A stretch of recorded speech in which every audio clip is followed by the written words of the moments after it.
एक समी नहीं जो मुझे रोक सके। मैं एक मुसाफिर हूँ, सफर में जो भी कुछ मिलता है उसे अपनाता हूँ और आगे बढ़ जाता हूँ। बदलाव ही मेरे फन का निचोड़ है। कुछ इस तरह अपने फन के मायने समझाते हैं विवान सुंदरम। 1943 में पैदा हुए विवान के वालिद कल्याण सुंदरम एक ब्यूरोक्रेट थे। इनकी वालिदा इंदिरा शेरगिल मुल्क की मायानाज पेंटर अमृता शेरगिल की बहन थी। इनकी शादी हुई गीता कपूर से, फन की जानी मानी क्रिटिक। अपने फन में अलग अलग असलूब को मदगम करते हुए विवान सुंदरम आज हमारे रूबरू। आपके घर में एक क्रिटिक है, आपकी बीवी जनाब अली वो आर्ट हिस्टोरियन भी हैं, क्रिटिक भी हैं, और आपके साथ वो रहती भी हैं। उससे फायदा क्या है? काफ़ी कॉम्प्लेक्स क्वेश्चन है, पर इतना कॉम्प्लेक्स भी नहीं है कि दोनों सपोर्ट मिलता है और उसके एग्जाम्पल नहीं कि मतलब कि मेरे कुछ सोच विचार होते हैं और काफ़ी एक्सपेंसिव होते हैं। तो मेरे लिए काफ़ी पहले से कि जिसको अंग्रेज़ी में व्यूअर्स व्यू कहते हैं, जो कला को देखते हैं और उनका क्या रिस्पांस होता है, तो ये बिल्कुल ऑलरेडी घर में है। तो प्रोसेस तो शी रिस्पेक्ट्स के मुझे शुरू करना है और इमेजिनेशन और क्रिएटिविटी मेरे हाथ में है। पर जब जैसे काम बनता है और उसके बारे में सोचना, उसकी एनालिसिस, क्रिटिसिज्म, रिस्पॉन्सेस मेरे लिए बड़ा फ़ायदा है कि मुझे घर में ही, स्टूडियो में ही ये मिल जाता है। एंड देन डायलॉग होती है, थोड़ा बहुत मैं एग्री करता हूँ, नहीं एग्री करता हूँ, तो ऐसे हमारी लंबी रिश्ता। कभी टेंशन पैदा हो जाता है, कभी कभी लड़ाई भी हो जाती है। नहीं, कैसे लड़ाई तो नहीं होती है, पर डेफिनेटली कुछ अलग सोच विचार उनके हैं, उनके पॉइंट्स है, एंड वो बहुत ही आर्टिकुलेट है, क्लैरिटी है उनमें। आर्टिस्ट तो थोड़ा इधर उधर से भटक जाते हैं। तो फिर मैं सोचता हूँ कि हाँ, इनका एक अच्छा पॉइंट ऑफ व्यू है। कहाँ मुलाकात आपकी गीता से कहाँ हुई? यहीं दिल्ली शहर में। कब, कहाँ? ओहो, कब? 1966 में। ये उन दिनों में हुसैन साहब पे काम कर रही थी शायद। हाँ, आपका बड़ा अच्छा याद है, बिल्कुल बात ठीक है। आर्ट हिस्ट्री शायद तभी इन्होंने पढ़ी थी। इनफैक्ट दिल्ली यूनिवर्सिटी में गीता ने इकोनॉमिक्स किया। अच्छा। और फिर उनको आर्ट में दिलचस्पी थी, तो उनको न्यूयॉर्क में एडमिशन मिल गया आर्ट स्कूल में, न्यूयॉर्क यूनिवर्सिटी में। उनका बड़ा अच्छा रिस्पांस था इन राइटिंग। तो उन्होंने, इनके टीचर ने कहा कि आप तो काफ़ी ऑलरेडी आर्ट क्रिटिक हैं, तो धीरे धीरे आर्ट क्रिटिसिज्म की तरफ चली गई। सवाल ये है कि हमारा जो अखबार है इसमें आर्ट क्रिटिसिज्म की कोई स्पेस नहीं है। न्यूज़पेपर्स में बहुत कम है। लास्ट 15 साल में इनफैक्ट टाइम्स ऑफ इंडिया ने शुरू किया कि अब ये रिव्यूज़ हम बंद कर देंगे, बिकॉज ज़्यादातर जो रिस्पांस है वो सोसाइटी के लोग देखते हैं, उनके फ़ोटो आएंगे, तो बस ये काफ़ी है। दूसरी बात है कि इन दिनों में बहुत सारे आर्ट जर्नल शुरू हुए हैं, बहुत लोग लिख रहे हैं और अलग अलग किस्म के लोग लिख रहे हैं, तो ये बड़ी अच्छी बात है। एंड देन लॉन्गर सीरियस जो राइटिंग्स हैं, बड़े बड़े कैटलॉग्स निकल रहे हैं, जो गैलरीज फौजी निकाल रहे हैं, उस साइड में मैं कहना चाहता हूँ कि सोचने के बारे, एनालिसिस के बारे में जनरली आर्टिस्ट को भी ज़्यादा कॉन्शियसनेस आ गया है कि क्या है आर्ट हिस्ट्री, क्या हिंदुस्तान और दुनिया में हो रहा है। शुरू में आप पेंटिंग की तरफ कैसे आए? मेरे घर में मेरी मौसी अमृता शेरगिल, और वो तो 2 साल पहले मेरे जन्म होने से उनकी डेथ हो गई।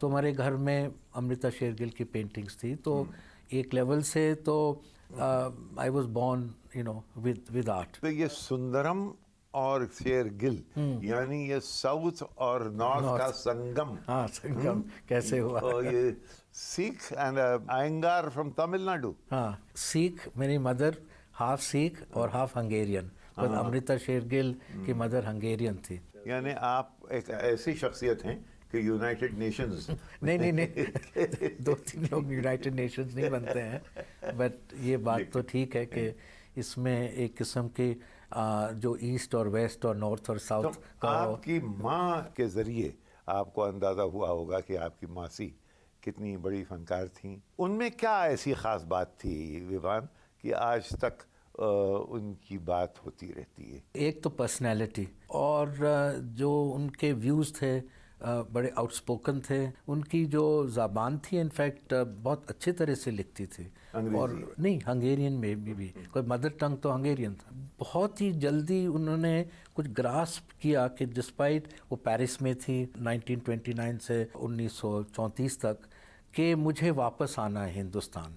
एंड इसका असर काफ़ी उनके फादर उमराव सिंह से हुआ, बिकॉज उमराव सिंह बड़े नेशनलिस्ट थे। In fact he was also sympathetic to the Ghadar party, and British intelligence ने उसके बारे में पता लग गया। बट वो बहुत ही गांधी के तरफ थे।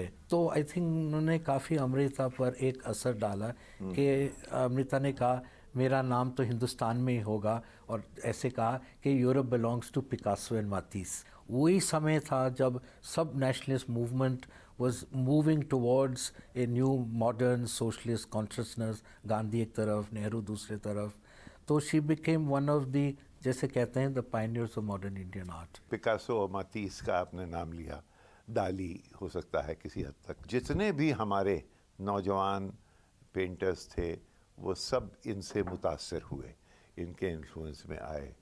हमारे यहाँ के आर्ट से इन लोगों को कभी कोई ताल्लुक़ रहा? वेस्टर्न आर्टिस्ट तो काफ़ी समय से, और particularly end of 19th century, उनका तो इंटरेस्ट था। जैसे जापान से काफ़ी असर हुआ पोस्ट इम्प्रेशनिस्ट को, और अलग। अब हिंदुस्तान में थोड़ा सा फ़र्क था। क्यों? और इतना पता नहीं, जो भी कॉन्शियसनेस थी, जो उनको जापानीज़ एस्थेटिक्स और उनके वेस्टर्न आइडियाज़ में कुछ एक कनेक्शन था। पर दूसरा जो अदर जो कहते हैं was primitive art, African art, जिसका मतलब कंट्रीब्यूशन, जिसको हम मॉडर्न आधुनिक कला कहते हैं, जो पिकासो ने शुरू किया, तो वहाँ से भी आता है। हिंदुस्तान के मिनिएचर्स और हिंदुस्तान की कला में ऐसी क्या बात थी जो कि इनएक्सेसिबल था और जिसको कि वो लोग नहीं देखना चाहते थे? हर समय कोई पोजीशंस होते हैं जो एक जगह पर, एक चीज़ पर, वो उनके लिए एक कनेक्शन और रिश्ता बनता है। पर हो सकता है 10, 15, 20 साल के बाद वो शिफ्ट भी हो जाता है। तो definitely from 30s and 40s onwards Indian art पर ज़्यादा दिलचस्पी थी। वेस्टर्न आर्टिस्ट इंडिया आते थे। फिर जब तांत्रिक आर्ट शुरू हुआ, बिकॉज उसमें एक किस्म की एब्स्ट्रैक्शन थी, एक किस्म के जो कॉस्मिक जोन था, जो उनके साथ वो रिश्ता बना सकते थे। तो तांत्रिक आर्ट का बहुत इन्फ्लुएंस हुआ 60s और 70s के ऑनवर्ड। क्या रज़ा में उसका असर है? बिल्कुल है। रज़ा ने उसको इम्बाइब किया है सिर्फ ये एक्सेस का फ़ायदा उठाने के लिए? उनकी तो कंप्लीट ट्रेनिंग तो पेरिस में थी, और उन्होंने जो भी मॉडर्न एब्स्ट्रैक्ट लैंग्वेज का उन्होंने उपयोग किया, पर धीरे धीरे उनको भी लगा कि मिनिएचर्स के कलर के बारे में बोलते हैं। तो रज़ा, अपार्ट फ्रॉम अमृता शेरगिल, उन्होंने बहुत उसको सामने लाया, और उनकी जो बेसिस, जो उनकी कलर पैलेट जो हम कह सकते हैं, are coming from Indian miniatures, from Basohli in particular. हमारे जितने भी आर्टिस्ट थे मिड 20th सेंचुरी से, ये सब कहीं ना कहीं ये बाहर की तरफ भी देखते थे। तो ज़्यादातर पेरिस, लंदन के मुकाबले में, हालांकि लंदन हमारा डेस्टिनेशन कॉलोनियल लिंक से होना चाहिए था, लेकिन पेरिस था। क्यों? वहाँ ही तो मॉडर्न आर्ट शुरू हुआ। मतलब कि जो भी बाहर से लोग आए थे, आफ्टर पिकासो तो स्पेनिश था, दूसरे आर्टिस्ट भी, और उससे 19th सेंचुरी से ही इम्प्रेशनिस्ट, पोस्ट इम्प्रेशनिस्ट, 90% तो फ्रेंच थे। पेरिस में हम लोग इतने हमारे आर्टिस्ट रहे, उन्होंने वहाँ कोई इम्प्रिंट नहीं छोड़ा। क्यों? नहीं, क्योंकि एक तो अब अमृता शेरगिल ने डिसीजन लिया होगा कि मैं हिंदुस्तान वापस नहीं आऊँगी और मैं रहूँगी, तो हो सकता है उन्होंने अपना कुछ नाम बनाया। और ऐसे हैं कि वीमेन आर्टिस्ट ने रिलेटिवली कम हैं, पर उन्होंने अपना कुछ मार्क बनाया। और बाकी इंडियन आर्टिस्ट भी पोस्ट इंडिपेंडेंस, जैसे रज़ा गए, वहाँ रहे, he is the main artist. हमारा कुछ इतना वो दिलचस्पी नहीं था कि थोड़े समय के लिए गए, पर वो वापस आ गए। पद्मश्री थे, वहाँ यहाँ वापस आ गए। सूजा थे, वो तो ज़्यादातर फिर अमेरिका चले गए। अभी तक भी इंडियन आर्टिस्ट जो अभी बहुत साल रहे वहाँ? मैं तो लंदन में था 4 साल के लिए। और पेरिस में भी रहे आप?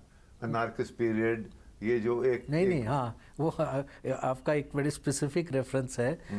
मैं काफ़ी बार कहता हूँ कि that I am a child of May 68, क्योंकि मैं वो ग्रोसवेनर स्क्वायर से बैरिकेड पेरिस तक, बिल्कुल वो डिगॉल के खिलाफ, आपकी बात बिल्कुल ठीक थी। कौन बेंडिट, हाँ, तो मैं एक्चुअली लंदन में मैं बिल्कुल ही एपॉलिटिकल था, पर जैसे एक तो रेसिज्म शुरू हुआ, एक थे इनॉक पावल जो बड़े एंटी ईस्टर्नर्स और नॉन ब्रिटिश लोग पर अटैक करते थे, फिर ये वियतनाम वॉर शुरू हुआ, स्टूडेंट मूवमेंट शुरू हुआ, तो मैं बस उनमें दाखिल हो गया एक तरह से। लंदन में, हाँ, और ये लोग पेरिस में, हाँ, ये हाँ, कोन बेंडिट वगैरह, हाँ, ये एक बड़ी अजीब चीज़ थी कि 60s 70s में वहाँ ये सब हो रहा था, और यहाँ 70s में स्टूडेंट मूवमेंट यहाँ शुरू हुए, हाँ, बिल्कुल वही 70s में, बिल्कुल अभी जिसको नक्सलबारी कहते हैं, हाँ बिल्कुल, ऑफ कोर्स, हाँ वो तो था। तो उसमें आप रहे कुछ दिन, उसमें आपका लेफ्टिज्म जो है वो टेम्पर हुआ, हाँ टेम्पर हुआ,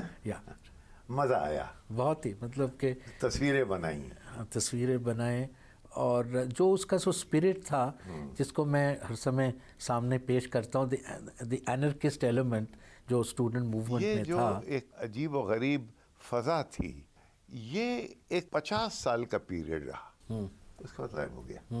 क्यों? हर जगह की एक इतिहास होती, एक मूवमेंट होता है। 1945 के पहले अमेरिका का कोई नाम नहीं था आर्ट के बारे में, पर जैसे सेकेंड वर्ल्ड वॉर का अंत हो गया तो अचानक एक नया ढंग, एक नया अप्रोच, एक नया एब्स्ट्रैक्शन मॉडर्न आधुनिक कला को इतना आगे ले गए कि पेरिस पीछे रह गया।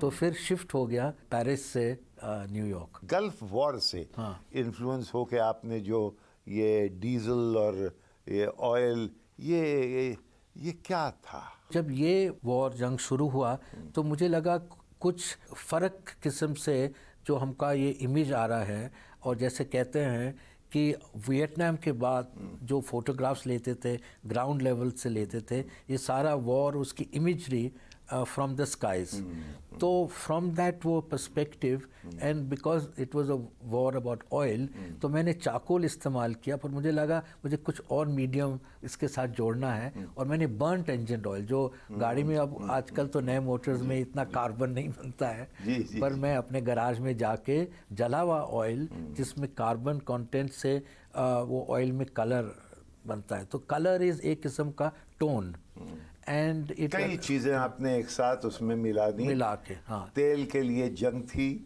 एरियल व्यू था, एक ब्लीकनेस, कालापन, स्याही चारों तरफ छा रही है, वो सब, हाँ, आप भय आपके अंदर, वो सब आप उसके अंदर लेके आए। अब आपने पेंटिंग भी की और स्कल्पचर भी किया, और उसके बाद जनाब आप इंस्टॉलेशंस पे आ गए। ये इंस्टॉलेशंस का इम्पल्स कहाँ से आया? कभी कभी एक हिस्टोरिक मोमेंट आता है, you just happen to go के न्यूयॉर्क में किसी कारण में गया एंड गल्फ वॉर शुरू हुआ, तो suddenly the sense of the war और द वर्ल्ड सीन, ये 1990 सोवियत यूनियन का कोलैप्स हो गया, वो भी, और उसके बाद मैं ये भी इसको मैं जोड़ना चाहता हूँ। तो दिस इज़ नाउ हिस्ट्री के हिंदुस्तान में भी इतने, जैसे टेलीविज़न, स्टेट टेलीविज़न से ओपन हो गया, बम्बई में जो राइट्स हुए उनका असर काफ़ी आर्टिस्ट पर पड़ा, और जैसे 92 से 92-93 से फिर जो opening the markets, global aspect, तो ये इतने सब चीज़ बदल रहे थे, और मुझे लगा कि हमारे आर्ट अभी तक बड़े पेंटिंग और ट्रेडिशनल स्कल्पचर के फ्रेमवर्क में चल रहा है। उस मोमेंट में मुझे भी लगा कि मुझे नए मीडियम्स के साथ कनेक्ट होना है। एक तो फोटोग्राफी थी, फिर नया किस्म का स्कल्पचर, एंड देन धीरे धीरे वीडियो आर्ट आया। तो लास्ट 20 साल में मेरा काम ज़्यादातर इन मीडियम्स के साथ जुड़ा हुआ है। ये इंस्टॉलेशंस के बारे में ये है कि भाई पेंटिंग आपने एक बनाई, वो हमेशा रहेगी। इंस्टॉलेशंस जो हैं आपने आज बनाए, कल आपको इन्हें डिसमेंटल करना पड़ेगा। तो ऐसा नहीं लगता कि जैसे एक जन्म दिया आपने एक बच्चे को, फिर उसको मार दिया? सब इंस्टॉलेशंस तो नहीं मरते हैं, क्योंकि आप उनको रिप्रेजेंट कर सकते हैं, पर जिसको ये शब्द साइट मतलब द प्लेस, जैसे मैंने एक बड़ा इम्पोर्टेंट शो विक्टोरिया मेमोरियल के दरबार हॉल के अंदर किया, तो जब लोग कहते हैं कि आप यहाँ क्यों नहीं लाए, तो ऐसे मैं दरबार हॉल को तो दिल्ली तो नहीं ला सकता हूँ ये शो। उसके अलावा installation art can be changed and moved, और उसका कोई फ्रेम फिक्स नहीं होता जैसे पेंटिंग में होता है। बट इसका ये प्रॉब्लम होता है कि जो हमारी मार्केट काफ़ी बढ़ गई है लास्ट 10-15 साल में, तो पीपल ऑब्वियसली इसमें इन्वेस्ट नहीं करते हैं। और वेस्ट में बहुत सारे म्यूज़ियम्स होते हैं, पब्लिक इंस्टीट्यूशंस होते हैं जो आर्टिस्ट को सपोर्ट करते हैं कि आप यहाँ हमारे म्यूज़ियम में एक इंस्टॉलेशन आर्ट का एक प्रोजेक्ट दो और हम इसको सामने पेश करेंगे। यहाँ तो हमारा वो कल्चर नहीं है और वो एडवांस नॉलेज नहीं है। कोई प्राइवेट गैलरी सपोर्ट कर रहे हैं, सो हाँ थोड़े बहुत कर रहे हैं। इमेजिन कीजिए कि आपकी तख्लीक की हुई एक चीज़ अब डिसमेंटल हो रही है, आपको कैसा लग रहा है? जब हम प्ले करते हैं तो जब प्ले ख़त्म हो जाता है ये पूरा डिसमेंटल हो जाता है। तो एक लेवल से इंस्टॉलेशन आर्ट अलग अलग मीडियम्स के साथ कनेक्टेड हो गया है एंड बड़ा ओपन और इंक्लूसिव फॉर्म है। एंड मेन थिंग इज़ कि इसके अंदर जो ओपन फॉर्म में नए नए किस्म के सोच विचार पेश कर सकते हैं, अलग अलग मीडियम्स साथ ला सकते हैं जो उनका डायलॉग और रिश्ता बनता है। तो आई थिंक इसकी जो आफ्टर लाइफ होती है, इट इज़ नॉट जस्ट हम सोचते हैं कि ये ऑब्जेक्ट है, पेंटिंग है, ये रहेगा, इसके इन्वेस्टमेंट वैल्यू होगी, but I think art has also a thing वे उसमें एफेमेरियल जो ज़्यादा समय रहेगा नहीं, बट उसकी जो इमेज रहेगी थ्रू वेरियस अदर मीडियम्स, उसकी भी तो लाइफ होती है।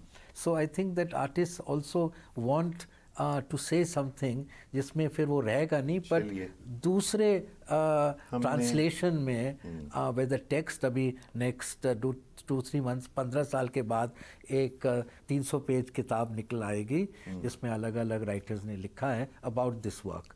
सो आई थिंक इनकी आफ्टर लाइफ अलग तरीके से होती है। चलिए माना, मैंने देखा कहीं आपने जक्सटापोज किया है अमृता शेरगिल को उनके वालिद के साथ, मकसद क्या है इसका? मिड 80 से मैंने एक बहुत सबसे बड़ी पेंटिंग बनाई जिसका नाम है शेरगिल फैमिली। तो धीरे धीरे मुझे लगा कि मुझे थ्रू आर्ट अपने फैमिली के बारे में कुछ मैं समझ पाऊँ। इनफैक्ट मैंने बहुत बड़ा काम किया कि अमृता शेरगिल के लेटर्स को इकट्ठा किया और 2 वॉल्यूम के 950 पेजेस की किताब है जो 50% इसकी एनोटेशन है।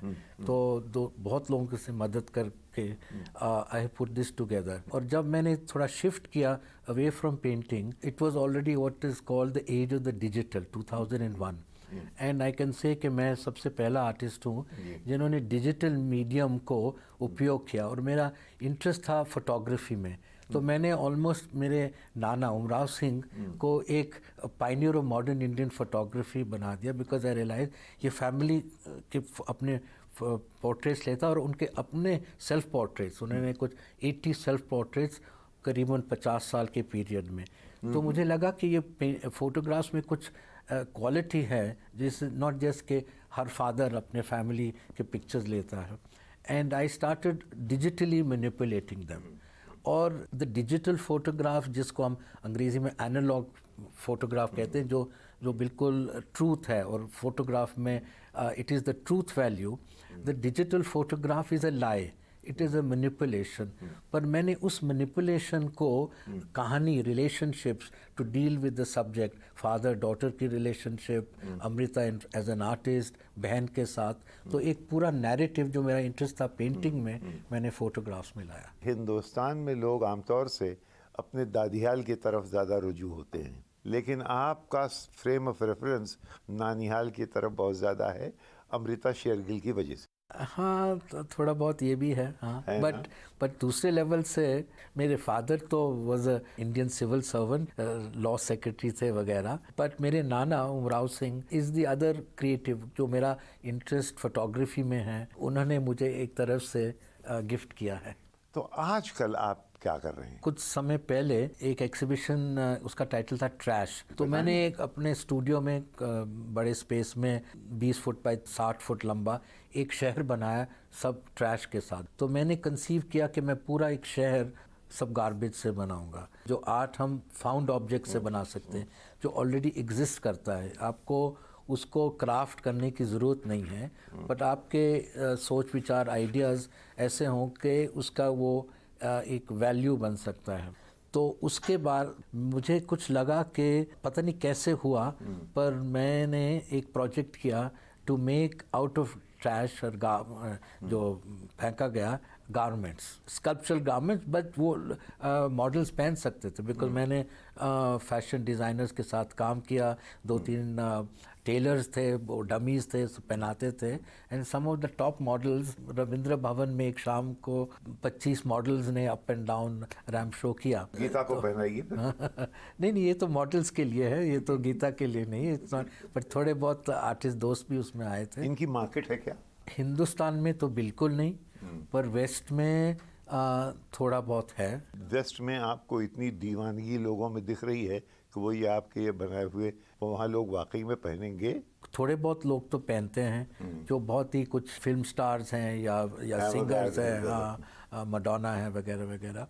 पर इसमें धीरे धीरे, जैसे एक बहुत मशहूर English fashion designer Alexander McQueen, जो उनकी अर्ली डेथ हो गई, तो उनका शो मेट्रोपॉलिटन म्यूजियम न्यूयॉर्क में हुआ, जिधर मतलब इजिप्शियन आर्ट ये वो, एंड फिगर शो कि इतने लोग आए उस अलेक्जेंडर मैक्वीन के गारमेंट्स, जो बहुत सारे स्कल्पचरल थे, बट वो he was a master cutter also, तो ही कंबाइंड।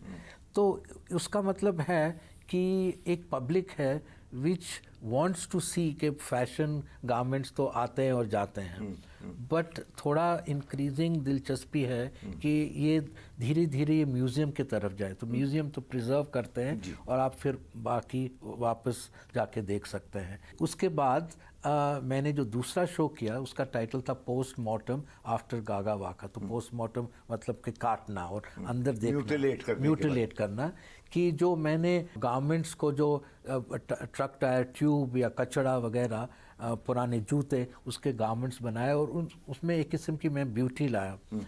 पर मेरा कुछ सोच विचार था कि मैं अब वापस जाना चाहता हूँ टू दी सपोर्ट, जो मैनिकन है उसको सामने पेश करूँ और थोड़े बहुत गारमेंट्स के एलिमेंट्स आए। तो एक तरफ से mutilation and cutting and saying कि ये प्योरली स्कल्पचरल ऑब्जेक्ट है।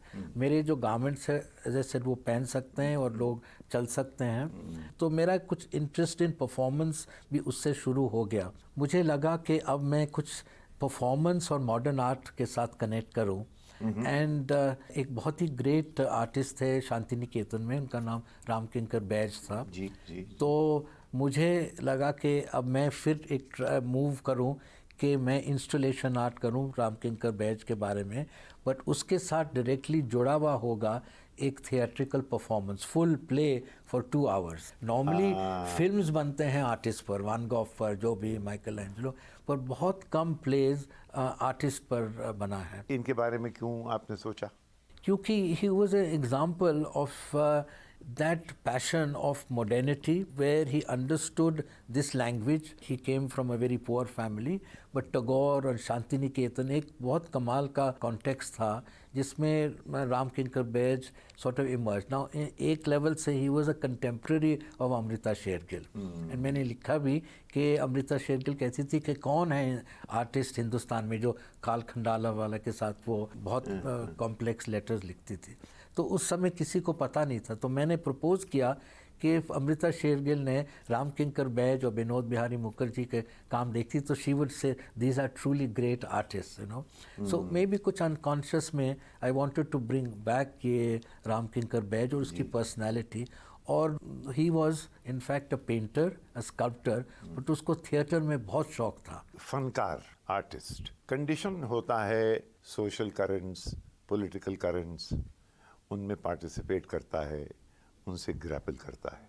क्या ये हो रहा है हिंदुस्तान में? आई थिंक बहुत बड़े स्केल पर नहीं होता है। अभी हमारे इतिहास में देखें जिसको IPTA, Indian people theatre movement, जो 40s में, और वो बिल्कुल एक्टिवली कम्युनिस्ट पार्टी के साथ जुड़ा हुआ था, तो that was, it brought many people together, एक हिस्टोरिक मोमेंट था। तो उसके बाद बहुत कम हो गया है। हिस्टोरिकली फनकार वामपंथी होता है या बाएं बाजू की तरफ जाता है ज़्यादातर, ऑलमोस्ट। क्या नहीं, आप क्या हिस्टोरिकली कोई ऐसे आर्टिस्ट आपकी नज़र में हैं जिन्होंने, जैसे आप कह रहे हैं कि अब हिंदुस्तान में राइट विंग आ रहा है, क्या ये राइट विंग भी अपने किस्म के आर्टिस्ट पैदा करेगा? अब ऐसे तो थोड़े बहुत तो आर्टिस्ट होंगे, पर मैं बड़े कॉन्फिडेंस से कह सकता हूँ वेस्ट में और इंडिया में भी ज़्यादातर 80-90% of artist have never been right wing. वो फैशिस्ट के साथ भी बहुत कम जुड़े हुए हैं, out of some opportunism for some moment. पर ज़्यादातर आर्टिस्ट जैसे आपने कहा कि लेफ़्ट के तरफ होते, लेफ़्ट और सेंटर और जो भी, और हिंदुस्तान में भी इसका मतलब, लेकिन लेफ्ट ऑफ सेंटर जो वो तो हार रहा है दुनिया में। नहीं, वो तो अलग बात है, पर वो आर्टिस्ट का जो अपने सोच विचार है, मे बी पॉलिटिकली नहीं है, बट मे बी वो उनके पास कोई ऑर्गेनाइजेशन नहीं, वो एक्टिविस्ट नहीं है, बट उनके जो वैल्यूज़ हैं, आई थिंक वो हम बिल्कुल डेफिनेटली उनके साथ हम जोड़ सकते हैं। अलग अलग शेड्स हैं और बहुत कॉम्प्लेक्स शेड्स हैं, जो हम लेफ्टिस्ट कहते हैं, मार्क्सिस्ट भी बहुत अलग अलग किस्म के हैं। तो एक कोई एक लाइन और एक पोजीशन तो नहीं है। आखिर में ए फन, ए आर्ट, अब तू हमें लेके कहाँ जाएगा? ये तो जैसे कहते हैं कि आर्टिस्ट हर समय उनको पूरा रास्ता तो दिखता नहीं है, पर चलते चलते कुछ न कुछ चीज़ नज़र आते हैं। एंड जैसे मैं तो एक रास्ते पर नहीं चलता हूँ, और जो वो शब्द है मैवरिक आर्टिस्ट, कभी इधर है उधर है, और कभी घबराहट होती है कि लोग कहते हैं कि इनका कोई ऐसे विजन स्ट्रेट नहीं है, इनकी कोई ब्रांड नहीं है, आइडेंटिटी नहीं है। बट आई थिंक धीरे धीरे मल्टीपल पॉइंट्स ऑफ व्यू लोग में कुछ सोच विचार आ रहा है कि ये अलग पॉइंट्स व्यूअर कनेक्ट कर सकता है। उसमें सबसे बड़ी सेटिस्फैक्शन है, आर्टिस्ट बहुत खुश हो जाता है कि व्यूअर इतना अलर्ट है कि कनेक्ट कर सकता है। हाँ, बहुत अच्छा लगा आपसे बात करके विवान। बहुत शुक्रिया। बहुत